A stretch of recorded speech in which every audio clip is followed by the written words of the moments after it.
안녕하세요. 홍씨의 퇴근길에 오신 것을 환영합니다. 이게 해가 있을 때 퇴근하는 게 얼마만인지 참 감개무량합니다. 저는 끝물의 최고봉이라고 할 수 있는 아반떼 하이브리드를 타고 있습니다. 이번에 2026으로 두 번째 연식 변경이 된 2026 아반떼 하이브리드 같은 경우는 신규 트림이 생기고 또 옵션에 기본화가 있습니다. 근데 저는 이게 시승차라서 아쉽게도 인스퍼레이션의 풀옵션 차량이에요. 그래서 차량 가액은 거의 3,200 정도가 되긴 합니다. 아무튼 원래 이렇게 비싸진 않아요. 아반떼 하이브리드가 적정 트림으로 고른다면은 이렇게까지 비싼 금액대까지 나오진 않아요. 그래서 연식 변경이 되면서 무엇이 달라졌냐? 일단 기본 트림 중요하죠. 아반떼는 가솔린과 하이브리드 동일하게 기본 트림부터 드디어 버튼 시동이 탑재가 된다고 합니다. 기존에는 진짜 웃기지만 완전 깡통은 키를 넣고 돌리는 방식이었어요. 그 옛날 차 있잖아요. 막 2000년대 그때 나왔던 차. 그것처럼 이렇게 돌리는 그 맛을 가지고 있었는데 이번 2026부터는 그냥 완전 기본 트림부터 버튼 시동으로 시동을 걸 수가 있게 됩니다. 그렇기 때문에 스마트 키와 함께 웰컴 시스템도 들어가 있고 또 스마트 트렁크라고 있는데 이게 전동 트렁크랑 좀 헷갈리시는 분들이 계실 것 같아요. 그러니까 요거예요. 전동 트렁크는 열고 닫을 때 모두 다 전동으로 되고 또 거기 센서가 있는 차량들은 뭐 손이라든지 뭐가 끼이면 알아서 막 열리고 그러잖아요. 근데 스마트 트렁크는 정확히 말하면은 전동 모터가 없습니다. 근데 왜 스마트냐? 버튼을 딱 열어요. 열 때는 자동이에요. 하지만 닫을 때에는 내가 전완근에 힘을 주고 빡 눌러야지 닫힌다. 이게 스마트 트렁크와 전동 트렁크의 차이점입니다. 그래서 뭔가 좀 힘겨워 보일 것 같다라는 생각이 들지만 또 아반떼가 어때요? 되게 컴팩트한 세단이잖아요. 그러다 보니까 트렁크 무게가 굉장히 가볍습니다. 제가 힘이 없거든요, 되게. 사실 제가 헬스를 거의 10년 동안 다니고 있긴 한데, 그러니까 열심히 안 해요. 그냥 등록만 10년째 하고 있는 거야. 약간 기부천사 느낌으로. 그래도 운동을 하고 있긴 합니다. 근데 열심히 안 하다 보니까 다들 그러잖아요. 운동 뭐 열심히 하는 사람한테 3대 몇 치냐 물어보잖아요. 저는 3대 보통 500 기준이거든요. 그러면은 야 진짜 잘 친다 이건데 여자는 500까지 치시는 분들 별로 없고 진짜 잘 치시는 분들이 한 200에서 300 정도 치시거든요. 저는 거기서 공 하나를 빼면 돼요. 그 정도로 연약한 출력을 가지고 있습니다. 차로 치자면 거의 다마스급이죠. 뭔 얘기하다 여기까지 왔지? 스마트 트렁크 얘기하다 여기까지 왔어요. 이 의식의 흐름 무엇이란. 오늘 하루를 좀 열심히 살았더니 지금 정신이 약간 오락가락한 것 같아요. 아무튼 스마트 트렁크와 함께 도어 포켓 라이팅도 깡통 트림부터 기본으로 탑재가 됩니다. 그리고 요거는 가솔린은 해당을 안 하는데 하이브리드만 신규 트림이 있어요. 세상에. 물론 그 트림이 아니긴 합니다. 모던 라이트라고 해가지고 스마트 트림 기반으로 뭐가 적용이 되냐. 가죽 핸들, 가죽 기어 노브, 1열 열선이 기본으로 들어갑니다. 그래서 기본 트림하고 비교했을 때 몇십만 원 차이 안 나거든요. 그래서 가성비 있게 신형 아반떼를 뽑으시려면은 모던 라이트 트림 강추드립니다. 모던 라이트가 하이브리드 기준으로 2,500만 원대거든요. 괜찮죠? 연비도 잘 나오는데 2,500이야. 신차인데. 괜찮지 않나요? 그리고 모던 트림에서는 고속도로 주행 보조와 내비 기반 스마트 크루즈 컨트롤이 기본으로 탑재가 됩니다. 2025 같은 경우는 요건 이제 옵션을 추가로 넣었어야 됐거든요. 근데 이제서야 기본으로 주긴 합니다. 그리고 제가 타고 있는 인스퍼레이션은 17인치 휠이 기본으로 장착이 됩니다. 그래서 2025와 비교했을 때 평균 35만 원 정도가 인상이 된 2,500만 원대부터 2026 아반떼 하이브리드를 구매를 할 수가 있습니다. 뭔가 연식 변경이 되면서 기본으로 주는 것 치고는 그래도 가격 상승이 최대한 절제된 느낌이 있긴 해요. 왜냐하면은 똑같은 연식 변경이 하이브리드도 되고 가솔린도 됐는데 가솔린은 솔직히 달라진 게 크게 없거든요. 하이브리드랑 똑같아. 근데 가솔린은 64만 원 정도가 올랐어요. 평균. 하이브리드와 비교한다면 거의 2배 차이인 거죠. 아무래도 아반떼는 하이브리드보다는 가솔린 판매가 압도적으로 많아서 그런 것 같긴 합니다. 2025년 한 해 기준으로 아반떼가 약 7만 대 정도가 판매가 되었다라고 합니다. 이는 현대자동차 라인업 중에서 가장 높은 판매율을 담당합니다. 진짜 뭐 판매율 1등 잘 팔리는 차라고 네이밍이 붙었던 그랜저도 올해 기준으로 6만 대가 팔렸거든요. 그리고 영원한 아빠들의 패밀리카 카니발도 72,000대 정도가 팔렸습니다. 근데 아반떼가 끝물에 이거 누가 사 하지만 1년에 7만 대 정도가 팔리는 엄청난 인기 있는 차량이다라는 거죠. 거기서 이제 세부 항목을 비교를 해보면 보통 이제 하이브리드가 잘 팔리지 않을까라고 생각이 들잖아요. 근데 아반떼는 반대입니다. 약 80%의 계약자가 가솔린을 선택하고요. 약 15%, 그러니까 20% 미만의 계약자가 하이브리드를 선택한다라고 합니다. 그 나머지는 LPI 있거든요, 가스차. 가스차가 그 조금의 파이를 가져가요. 그러니까 아반떼는 왜 하이브리드가 인기가 없느냐? 실제로도 현대차 라인업 중에서 하이브리드 되게 많잖아요. 아반떼도 있고, 소나타도 있고, 그랜저도 있고, 산타페도 있고, 투싼도 있고, 팰리세이드도 있고, 또 스타리아도 있거든요, 하이브리드가. 그리고 조금 더 멀리 나가자면 기아차도 이렇게 하이브리드 파워트레인이 많은데 그 중에서 가장 인기 없는 차가 바로 이 차입니다. 아반떼 하이브리드. 제가 생각해 봤을 때는 가솔린 아반떼 있잖아요. 걔가 너무 잘 만들었어. 너무 잘 만들어가지고 사람마다 다릅니다. 물론 사람마다 다르지만 제가 가솔린 아반떼를 시승했을 때 연비가 대충 다닐 때 보통 리터당 15km 이상이 나옵니다. 실제로도 기본 인치수 기준으로 복합 연비가 리터당 15km 이상이 나옵니다. 그냥 순수 내연기관인데 연비가 15km? 진짜 잘 나오는 거죠. 거기에 정숙성도 뭐 나쁘지 않아. 가속감도 이게 IBT 무단 변속기가 달려 있어서 되게 부드럽거든요, 변속 질감이. 그리고 고속 한계치가 넉넉하진 않지만 그래도 고속도로를 충분히 갈 수는 있다라는 거죠. 그리고 아반떼가 7세대로 오면서 실제로 덩치가 커졌기 때문에 뒷자리 공간이 있잖아요, 2열 공간. 2열 공간도 솔직히 말하면은 쾌적합니다. 제 기준으로는 쾌적해요. 그래서 그런지 아반떼는 가격 진입 장벽이 좀 더 낮은 가솔린의 판매가 압도적으로 많지 않나 싶어요. 실제로도 가솔린과 하이브리드 간의 가격 차이가 한 440만 원 정도 나거든요. 그러니까 하이브리드가 평균 440만 원 정도 비싸요. 여기 전방의 에너지 흐름도를 보면은 이게 전기로 가는지 뭐 엔진으로 가는지가 나오는데 모르겠어요. 지금 이게 엔진으로 개입이 되고 있거든요. 아반떼 하이브리드는 전기 모터로 주행을 하다가 엔진이 개입이 되었을 때 굉장히 시끄럽습니다. 굉장히 시끄러워요. 요즘 하이브리드 차들은 솔직히 말하면은 전기 모터로 주행하다가 엔진이 개입이 되었을 때 몰라요. 그냥 이 클러스터를 봐야지 나 지금 기름으로 가고 있구나 이걸 알 수 있지.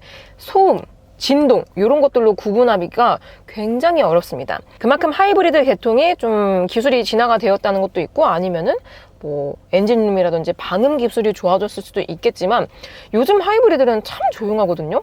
근데 희한하게 아반떼 하이브리드는 엔진이 개입이 되면 깜짝 놀랍니다. 나 8기통 탔었나? 막 이런 생각이 들 정도로 앞에 마침 또 머스탱이 있긴 한데 사운드는 거의 8기통 사운드와 맞먹을 정도로 시끌벅적합니다. 이게 마이크가 여기 제 목 앞에 있어가지고 잘 녹음이 안 될 수도 있어요. 근데 제가 만약에 엔진룸에 가까운 곳과 이렇게 한다면은 조금 달라질 것 같긴 하거든요. 이 구간이 너무 막혀갖고 될지 모르겠지만 앞에 또 공사를 하고 있네요. 그럼 안 되겠네. 요즘 연말이라 가지고 도로 공사를 너무 많이 합니다. 안 그래도 서울은 항상 막히는데 도로 공사를 좀 과하게 하는 느낌이 있습니다. 또 필요한 거니까 하시겠죠. 지금 창문 안 열었어요. 옆에 또 무언가의 공사를 하고 계시는데 외부 소음 유입도 상당히 다이내믹합니다. 뭔가 그거예요. 분명 나는 차 안에 창문 다 닫고 문 다 닫고 딱 이렇게 갇혀 있는데 뭔가 외부 사람들하고 같이 있는 느낌이 들어요. 그래서 심심할 겨를이 없다. 의도치 않은 장점을 가지고 있는 것 같습니다. 그래서 제가 본편 시승기에서도 이거 막 승차감이 되게 다이내믹하다, 막 뭐 MBH 정숙성도 뭐 시끌벅적하다. 근데 그럼에도 불구하고 아반떼는 가격 대비 솔직히 신차에서 이만한 차량이 또 있을까라는 생각이 들긴 합니다. 또 실제로 타보더라도 이것 조금 부족하고 이것 조금 아쉬운 거지 전반적인 그러니까 밸런스 있잖아요. 오각형 뭐 예를 들어서 뭐 승차감, 가격, 연비, 뭐 주행성, 뭐 공간 이런 걸 다 따졌을 때 총평이 높은 차긴 합니다. 그러니까 어떤 차들은 막 한쪽으로 막 기울어지고 한쪽으로 막 이렇게 쏠리고 막 그런 게 있거든요. 근데 아반떼는 균형적으로 이렇게 불가사리처럼 균형적으로 잡힌 차다라는 거죠. 그래서 제가 왜 끝물이라고 말씀을 드렸냐면은 내년, 그러니까 지금 현재 시간 기준으로 2025년 12월이거든요. 한 달도 안 남긴 했는데 올해가 아무튼 내년 2026년이 되면은 아반떼 신형이 출시가 됩니다.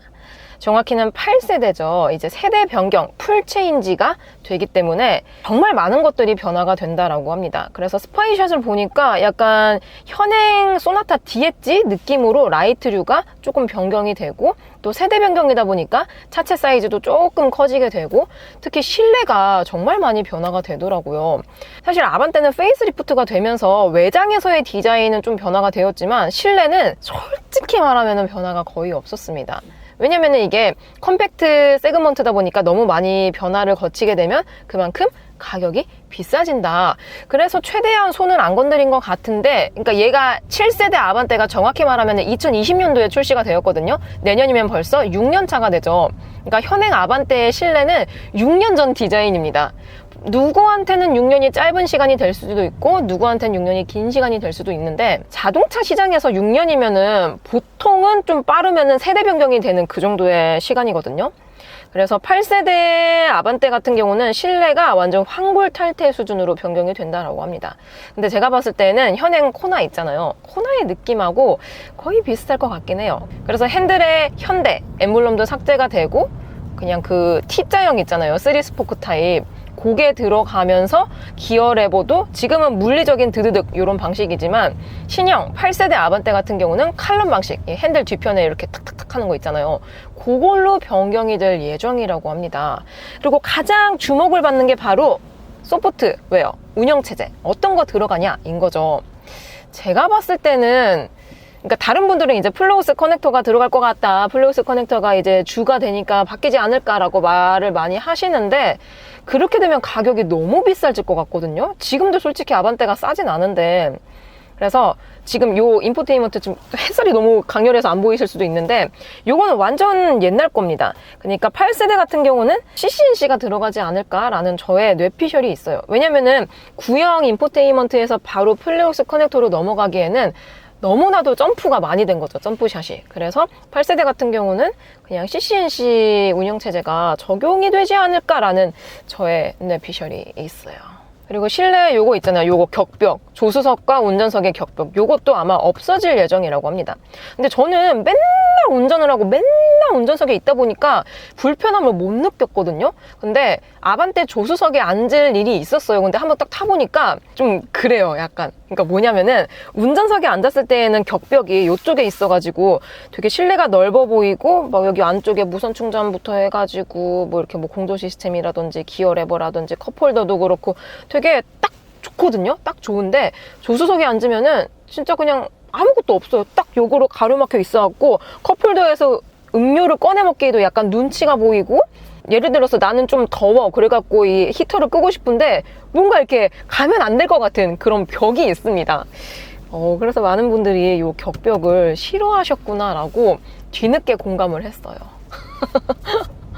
뒤늦은 공감. 그리고 아반떼는 첫 차나 초보 운전자분들이 많이 선택을 하는 차종이기도 합니다.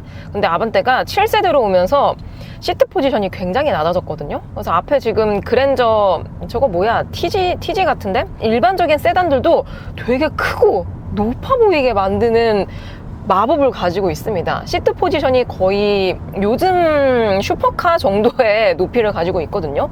그래서 실제로 운전하기에는 그렇게 편한 차가 아니긴 합니다. 물론 뻥 뚫린 길에서는 잘 달릴 수 있죠. 하지만 가고서고 막히는 길에서는 시트 포지션이 너무 낮다 보니까 전방의 상황이 안 보여요. 뭐 앞에서 공사를 하는 건지, 뭐 차 대 차끼리 뭐 사고가 났는지 뭐가 있는지 안 보여요. 전혀 안 보입니다. 생각보다 시트 포지션이 낮기 때문에 이것도 처음 차를 구매하시는 분들은 요즘은 이제 대리점에서 차도 살짝 시승을 해볼 수 있는 걸로 알고 있고, 드라이빙 센터도 다 운영이 되고 있더라고요. 잠깐 시승을 해보시고 구매를 하시는 게 좀 더 좋지 않을까라는 생각이 들었습니다. 그래서 아반떼 하이브리드는 가솔린과 비교했을 때 약 440만 원 정도 비싸긴 하지만 연비가 대충 다녔을 때 이 정도가 나오고, 사실 오늘 날씨가 엄청 춥거든요. 오늘 영하 8도였습니다.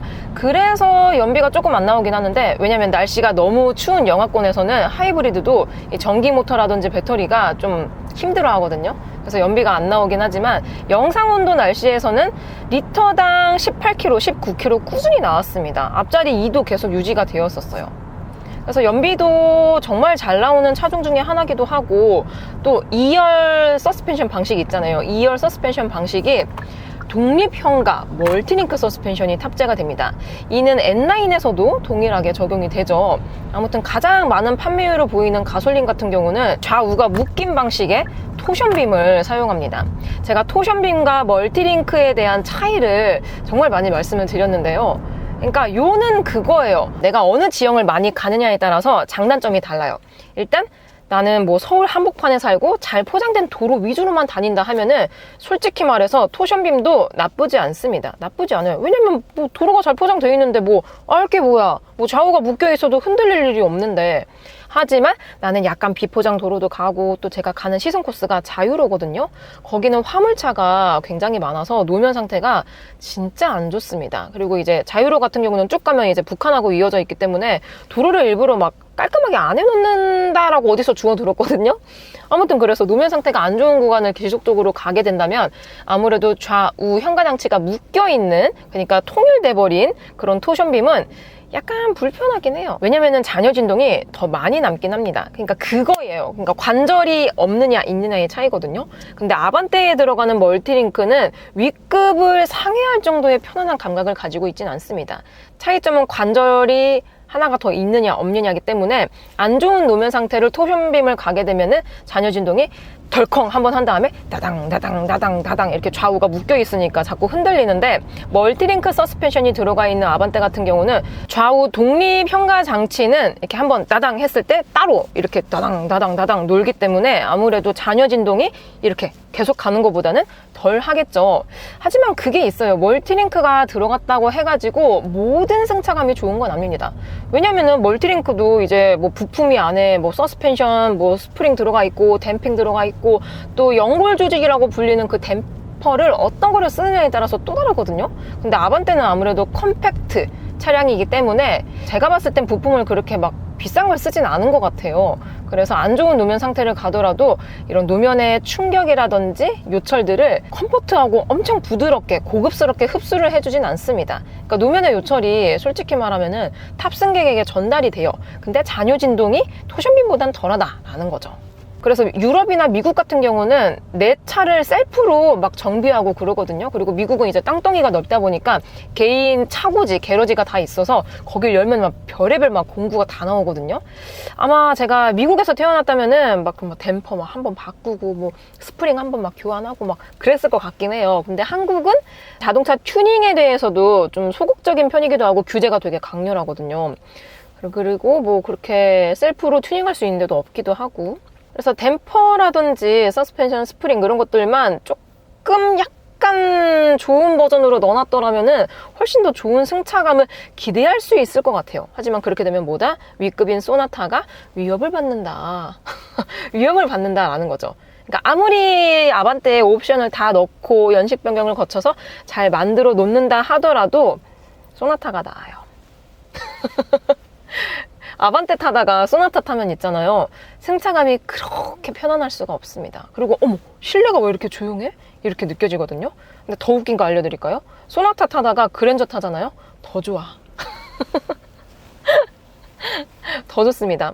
그래서 확실히 잘 만들고 과거에 비해서 퀄리티가 좋아졌다 하더라도 윗급을 상회할 수준은 절대 가지 않는다라고 생각이 들더라고요. 근데 이거는 어느 정도 공감이 가는 게, 이 자동차 제조사에서도 이제 장사를 하는 이제 사업자잖아요.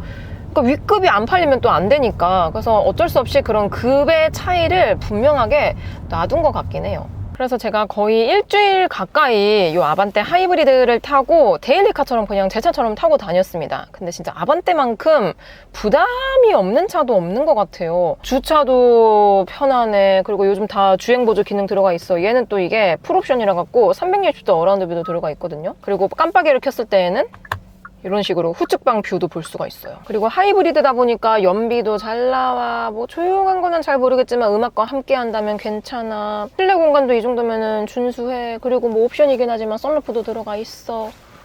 뭐 진짜 호불호가 없는 차종인 것 같기는 해요. 그게 있거든요. 원래 차를 구매할 때 내 연봉의 3분의 1 정도 되는 가격대를 구매를 해야 된다라고 합니다. 그러니까 예를 들어서 이건 거예요. 내 연봉이 3천만 원이다 하면은 1,000만 원짜리 차를 사야지 맞는다라고 해요. 근데 보통 우리나라 사람 기준으로는 그렇게 안 산다라고 하거든요. 저부터도 그렇긴 한데 아무튼 1,000만 원짜리 신차는 없기 때문에 기본 트림 기준으로 봤을 때 얘가 지금 2,500만 원이란 말이에요. 그러면은 연봉 한 7천 정도 되는 사람이 샀을 때 맞는 차량인 거죠. 근데 연봉 7천이면은 아반떼 안 살 것 같긴 해요. 그래서 차는 솔직히 부동산 다음으로 비싼 물건에 속하잖아요.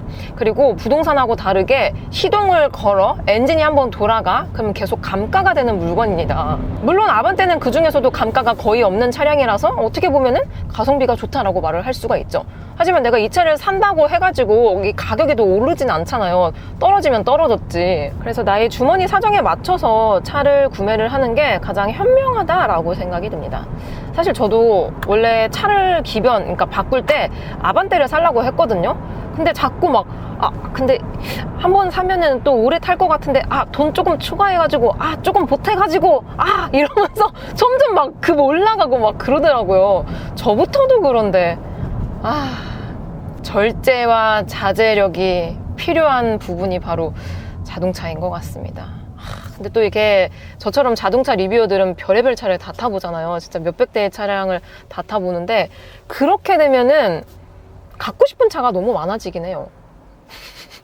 갖고 싶은 차가 너무 많아져. 그리고 아반떼 이 좌측에 요 패널 있잖아요. 요게 2026은 아니고 작년에 연식 변경된 2025부터는 원래는 그냥 아무 기능이 없는 플라스틱 쪼가리가 들어가 있었거든요. 근데 2025부터는 여기에 자석 패널이 추가가 되었습니다. 그래서 여기다가 뭘 하냐라면은 자석으로 된 디퓨저, 그러니까 방향제 같은 거 있잖아요. 굳이 여기 꼽지 않더라도 여기다가 놓을 수도 있고 아니면은 뭐 마그네틱 그런 거를 사가지고 뭐 사진이라든지 꾸밀 수 있는 뭔가 그런 공간이 생겨났습니다. 그래서 다른 분들은 이 공간을 활용을 잘 하시는 분들은 구경하는 맛이 있더라고요. 여기에 막 본인이 키우는 막 강아지, 반려견, 댕댕이 사진 막 예쁘게 꾸며가지고 그런 거 보니까 너무 예쁘더라고요. 저는 동물을 좋아하지만 따로 키우진 않아가지고 그런 분들이 약간 좀 부러웠습니다. 야, 근데 진짜 이게 시트 포지션이 낮아가지고 이 태양, 햇살, 지금 이게 시승차라서 썬팅이 없거든요. 틴팅이 없어서 아주 따스한 햇살이 저를 감싸주네요. 아이 눈부셔. 아이 눈부셔.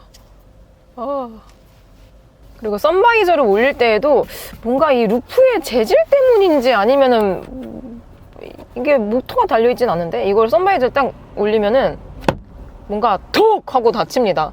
다른 위급하고 뭔가 퀄리티가 약간 달라요. 루프가 그렇게 고급스러운 소재가 들어가 있지는 않습니다. 뭔가 약간 부직포 같기도 하고. 근데 아반떼는 이게 맞는 것 같아요. 너무 고급스러운 소재 사용하고 너무 최신 옵션 사용하면은 그만큼 가격이 비싸지기 때문에 이런 엔트리급 차량들은 가격 진입 장벽이 좋아야 되거든요. 그래서 어쩔 수 없는 타협을 한 느낌이 들긴 해요. 그러니까 너무 고급스러움을 기대하고 타면은 실망이 많이 될 수 있지만 실제로 이 차량을 운영하고 타고 다니다 보면은 그럭저럭 이만한 가격대의 신차는 없다라는 걸 계속 느끼게 됩니다. 그리고 아반떼의 파생형 모델인 아반떼 N라인 말고 N이 있잖아요. 고성능. 근데 이번에 또 한 번 느끼긴 했지만 기본 노멀 버전 아반떼하고 아반떼 N은 완전히 다른 차다. 그냥 실제로도 그렇거든요. 엔진 미션 다르고 이 디자인 껍데기만 살짝 공유를 할 뿐이지 서스펜션이라든지 댐핑이라든지 모든 구동계들이 다 달라요. 완전 다릅니다. 완전 달라요. 그래서 아반떼 N을 구매하시는 분들에게 야, 너 그 그 돈이면은 그랜저 사지, 너 아반떼 아니냐 이렇게 놀리시면 안 될 것 같더라고요. 다른 차입니다. 다른 차예요. 오늘 좀 말을 많이 했더니 목이 약간 아프네요. 여러분들은 감기 조심하시고요. 저는 그럼 다음 리뷰 때 뵙도록 하겠습니다. 그럼 안녕.